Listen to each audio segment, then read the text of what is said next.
Hello and welcome to this training video on career pathways and career planning. And for today, for this lesson, we're going to look at career planning in terms of jobs, careers, and career pathways. We're going to talk about why you should look at your career planning process in terms of career pathways. So to get started, I want to share three definitions so you know the difference between a job, a career, and a career pathway. First of all, a job is when you just take a job or you go to work just so that you can earn a paycheck to pay the bills. So we often call this a survival job. A survival job may not be connected to your overall career goals, but in most cases, in every case that I can think of at least, it's always best that your every job is connected to your career goals. But we must admit there are times when finding the job that is connected to career goals may sometimes be difficult, and sometimes you just have to take the job that you can get.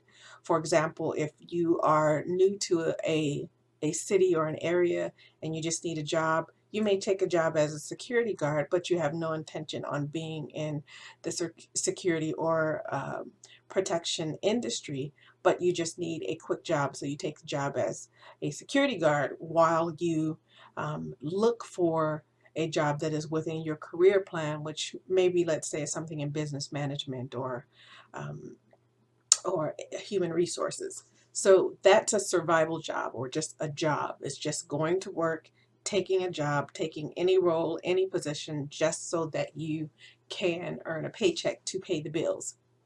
And then there's a career. A career is when you take a job in order to gain a certain work experience and training. In this case, it could be on the job training, or it could be in class training, like an apprenticeship program or something, or a community college class, or a vocational school class, or a certification program. But the career or the job, in this case, it's still a job, but the job is a part of a career, an overall career plan. Um, it's where you take a job and you take a training in order to gain work experience that will lead to a better job, better pay, and in most cases, increased responsibility and status. And the first job that you're taking when we're talking about careers is connected to the next steps that you want to take or you need to take in order to get to where you want to be in terms of your employment and your career goals. And then there's a career pathway. A career pathway is when you intentionally plan to take a series of career and educational moves. And sometimes educational can be in terms of just training, or it could be in the class as in a degree educational program. But you plan out a series of steps or a series of career moves, a series of educational moves that will move you along a structured pathway in order to reach long-term goals. So many times when and we'll talk about this actually in our next lesson, when you're doing your career planning, it's a series of short-term goals so that you can achieve a long-term goal. Those short-term goals should be careers and jobs that are within that career pathway, so that at the end of however many years it takes to achieve your long-term goals, every job, every career you've had in the process has built on the other, and one has intentionally moved you from one level or status level, pay level, responsibility level to the next. So the career pathway is just the intentional planning of this. It is looking at it from the beginning, from your very first step, looking at what career do I need to take today so that I can be where I want to be in 5 years. And that whole planning out process would be the career pathway. So I want to share this article with you. And this article, it's on the Balanced Careers website, and it's called "You Owe Yourself a Career Path Plan. Here's how to chart your course." Um, This article was written in November 2018. So I'm just going to highlight a few things, a few points from this article that I want to share. Number one is just career pathing. So I have it highlighted here in yellow. Career pathing is the process used by an employee to chart a course. This says within an organization, but it isn't always within an organization. So that's why I didn't highlight this part. But it's the path or process you use to chart a course for his or her career path and career development. Okay. The career pathing involves understanding what knowledge, skills, personal characteristics, and experience are required for an employee to progress in his or her career laterally, which means you take another job that is on the same, maybe on the same pay scale, on the same responsibility level, on the same status level, but it is moving you closer to the type of job that you're looking for. So the employee will progress in his career or her career laterally or through access to promotion. So that's when you take incremental steps up to achieve your career goals. And or departmental transfers. So you can move laterally or you can move up. Quite often what we see when people make a career move or a job move, they want to only move up. But there are times when you'll take a lateral move, and there are even some occasions when you'll take a step down so that you can take a step up. Many, many years ago, I took a job in a as a mailroom clerk, which was a step down from the job I was doing before. Prior to that, I was doing a bookkeeping job. Well, a bookkeeping job in a small company. I took a pay cut and what it seemed like a status cut to become a mailroom clerk, but it was at a company that had lots of room for promotions and upward mobility. So for me, that was not even a career lateral move. That was somewhat of a demotion. But after 1 year of working, it wasn't even a year, it was 9 months of working in the mailroom clerk, I then took a step up from mailroom clerk to a receptionist. And you had to work a certain number of months or years at each move. But after I left the reception, after I served the amount of time I had to as a receptionist, then I took a entry-level job into the accounting department. So just to chart that path again, I went from a bookkeeper at a small company. I took a demotion to a mailroom clerk at a large company. And from there, I took a promotion from mailroom clerk to receptionist. And after that, I took a promotion from receptionist to accounts payable clerk.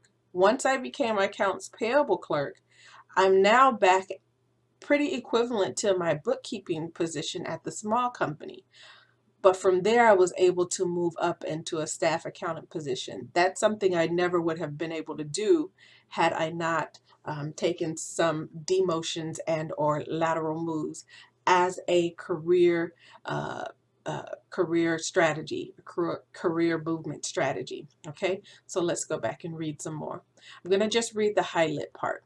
Okay, career pathing requires the employee to make a plan to obtain what is necessary for each of these areas to carry out his or her path. And the areas it's speaking of has to do with knowing your career goals, knowing what skills you needed, knowing what knowledge you need, and knowing what experience and personal characteristics are needed in order for you in the future to make the moves that you want to move up with now. I'm going to move down in this article. I'm going to skip all of this in the middle, and I'm going to go right to how to develop a career path. You can develop a career path by taking a look at your desired job or jobs Again, this says within your organization, but it may not be within the same organization. For example, the move I had to make, I had to leave the organization I was with and go to another organization so that I could make movements. So it may not be in the same organization, but you take a look at your desired job, you know exactly where you want to go in the future, and then you chart a course through jobs and departments with the help of a supervisor or manager or human resource staff. So if you're doing this type of job movement, upward mobility or lateral moves, and you're not doing it within an organization that will, where you have a supervisor or manager or a human resource person who can help you make those moves, you can always uh, search out the help of a career coach to help you make those moves. And in that case, if you have to search outside of your employment, you may have to pay for a career coach, but you can go ahead and search out those services. You can also check out your local America's Job Center and have a discussion with career advisors there about making moves. Okay. Recognize that obtaining the job you desire may require lateral moves, departmental transfers, and job promotions along the way if you're going to achieve your goal. Okay, we're going to scroll down. Additional considerations in developing a career path. So here's some things you should consider. You will need to decide on your career goals and desired jobs. So right from the onset, before you start just taking jobs, you don't just look at the job that you're going to take next or the career that you think you want next. Think 5 to 10 years down the road where you think you want to be. You may not actually go in that direction, or you may start to move along that career path and decide you want to go a different direction. And that's okay. But from now, at the onset, you need to look down the road where you want to be. And understand that while you're looking at this, you may have to complete the career exploration task on your own. Like I said, you may have to seek out the help of a career coach or have some sessions with a career advisor at your local America Job Center of America, at your local, with your local America's Job Center. You want to put your career path plan in writing. Okay, so you want to write them out. A written plan is an integral component of your plan. Writing it out so you, and even putting dates so you know what you need to do next in order to make the moves that you want to make next. If you know the next job or in this career pathway requires you to have a certain type of training credential or degree or hands-on training, you want to put that in the plan so you know what you need to do next. Okay. Writing down your goals is an integral part of achieving them. All right, so you're writing down your plans and put some dates on it so you know, if I can get this job by next month, I can work in that role for a year. While I'm working in that role, that position, I can be getting my credential that I need for the next job. Okay, so put dates to it and then so forth on. Putting dates, writing down your goals and putting dates so you know right from the start what are the next steps you need to make as much as possible. A career coach or a career advisor can help you plot out those steps. You own your career path plan, and that's very important for you to understand. This is your career path plan. You can seek assistance from others, but you are the fundamental recipient of the rewards earned by following a planned career path. You are responsible for seeking a mentor, applying for job openings, and developing the skills and experience necessary to achieve your goals. And you can go ahead and read the rest of the article, but those are the main points that I want to share from this article. Now, the next thing I want to do is just give you a glimpse of one or two or three maybe career pathway plans. Okay, so I'm going to start here with what is a career path? And I've explained it, but I'm just going to read from this website what it is. How to start and move up in a career pathway. A career cluster, so we're starting with a career cluster. A career cluster is a group of careers that share common features. A career pathway is a smaller group of jobs within a career cluster that use similar skills. Each career cluster contains several career pathways. You can start in a lower level job in a career pathway, and with more education and experience, move up within that pathway. A career pathway helps you find out how you might move from one job to another within a career cluster. So here are some examples. And here's the first one. It says therapeutic care, which you don't always hear it called therapeutic care, but for the sake of this website and activity, we're going to call it therapeutic care. Within therapeutic care is within the health career cluster. Okay, so therapeutic, or sometimes they call it patient care, is a pathway within the health career cluster. And if you were to start at the very beginning or the very bottom of therapeutic care, it could be a home health aide, and from a home health aide, a nursing assistant. So this could be like a CNA. Home health aide could be like a caregiver, a residential or in-home caregiver could be a home health aide. Personal care aide is another title. And this is saying from there you could go on to become a nursing assistant. And actually some caregiver or roles and nursing assistant roles, the pay is exactly the same. The setting is different, and some of the responsibilities that the nursing assistant can do, the home health aide cannot do, but the pay for these two is essentially the same. What makes a difference is sometimes it's easier for you to make upward moves from a nursing assistant, but not always. If you're going from a nursing assistant, this says to a licensed practical nurse, which in California, where we are, not many people go here next.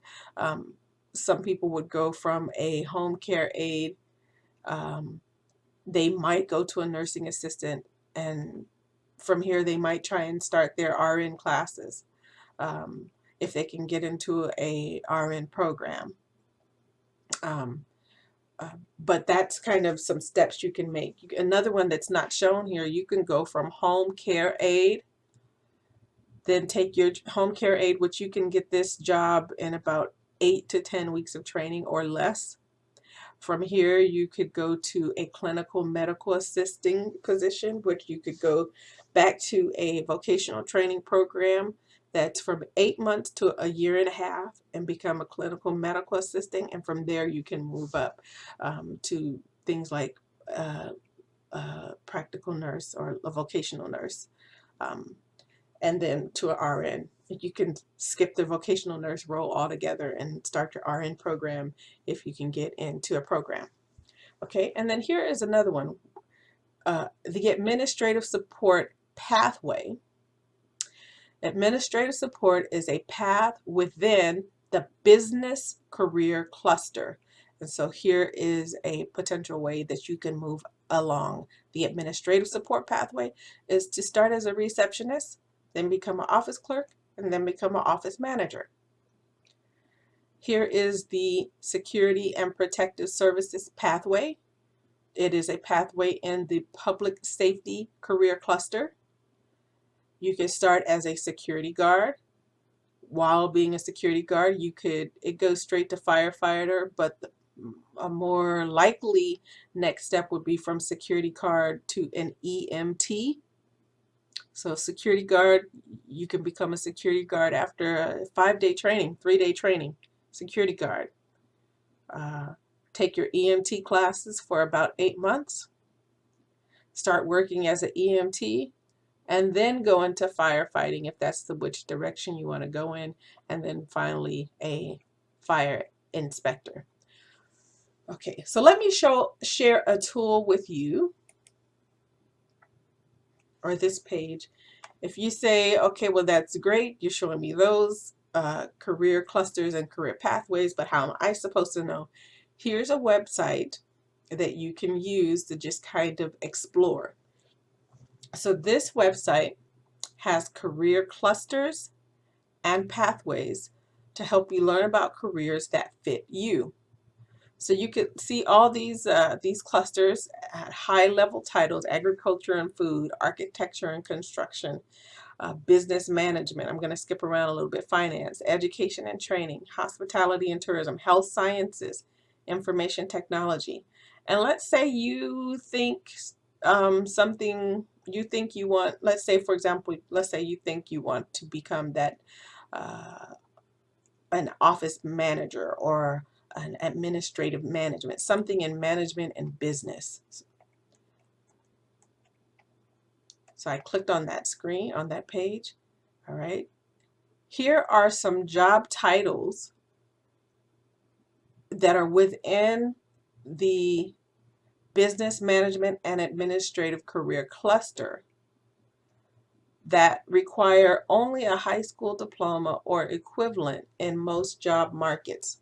Okay, so clerical library assistant, a computer operator, data entry keyers, file clerks, general office clerks, mail clerks, new accountant clerks, payroll and timekeeping clerks. So let me tell you something about this list. You see a list like this, you still have to do research. For example, data entry keyers. Data entry keyers is a declining role. Okay, it's a declining job. So even though it's here, it would be pretty, it could be pretty challenging to find something just doing data entry. File clerks is declining, except for in certain industries like healthcare and legal. So if that was the case, you don't want just general file clerk training. You want file clerk training within those industries. Okay. So these are jobs in the business management and administrative cluster that require a high school diploma or equivalent in most cases. You see those job titles: mail sorting, shipping and receiving. You don't really see switchboard operators or telephone operators. This is a pretty old, they have some really old job titles. Word processors, we don't see those anymore. So just because it's on this list doesn't mean it's available, okay? From there, you could say, okay, what if I had some college and some degree within this same cluster? Then they're giving you these job titles: bookkeeping, accounting, and auditing clerks. These are clerk positions. So these are the lower end. Even this bookkeeping with just some college and no degree will be a clerk level bookkeeper. It won't be like what's called a full charge bookkeeper. So the pay will be lower. Associate's degree, they're giving you an example of a human resource assistant, but even here, if I were to look back at some college or no degree, bookkeeping, you would see maybe a full charge bookkeeper could be under associate's degree or under a bachelor's degree also. A staff accountant might be under associate's degree or bachelor's degree. At this level, some college and no degree, an accounting job would be more like an accounts payable clerk or an accounts receivable clerk. So that would be the status of that job, and the pay level would also be lower than a full charge accountant. Okay. And then at the bachelor's degree, this is where we see our administrative services managers, and we've seen, and I'll show you in another, I've shown you in other videos where administrative service managers making about $40 an hour, but that's after you've gone through all of these roles from jobs at this level and kind of taking all the steps you need to take to move up the pathway or move up the pathway. So you can be administrative service manager, business operations specialist, okay, whereas before you might have just been office assistant, chief executives, So this is where you get into more funding. You see a human resource manager here, whereas under an associate's degree is a human resource assistant. But once you have a bachelor's degree and experience, not just a degree, especially in California, you need more than just a degree. In some of these fields, if you want to get up into these levels, you need the degree and the experience. So this is why we talk about earning while you're learning, taking the job and earning these next level degrees, so that when you get to the place where you are taking on, for example, a human resources role, you have the degree and you have the experience, and you'll be able to move into a management or a specialist role. Without that, let's say you just have the degree and you're just going into your first human resource job, you're most likely, even though you have a bachelor's, you're most likely going to start as an assistant. All right. All right. So that is what I wanted to share with you about career pathways and planning and plotting out your career pathways. One last website I want to show you before I leave. Within this one, I told you back on this screen that some of these jobs are declining, even though they're on this list. Data entry keyers and I think new account clerks might even be declining. On this website, and I'll put all these links for you. On this website, this Career One Step website, you can go here under Toolkit and then scroll over to Declining Employment. So there's lots of resources on this website, but go over to Declining Employment, and then you can see here's 180 declining occupations in the United States. And here's one, word processors and typists, which was something we saw on the other list where I told you it was declining. They're expected to see a 33% decline in word processors and typists. And this job has been on the decline for quite some time, all right? Computer operators, 23% decline. So just learning computer skills alone in and of themselves is not enough to get you a job. It's enough to get you a job. It's not enough to get you along and to a career and a career pathway. Okay, computer operators is declining. There's no real need just for computer operators. Telephone operators, that's another one that was on the other list I showed you, declining, 23% decline. Okay, you kind of want, unless you have some real access to people and networking who will hire you for these roles, you kind of want to stay away from jobs that are declining. Look for ones that are on the incline. Okay, so here's this resource that you can use to look and see whether or not a job is declining, a job or occupation is declining or not. So that job or title isn't something you want to really put a lot of time and effort into preparing for. You want to consider that with your job planning and career planning. All right, so that's it for this video, and I will see you on the next one.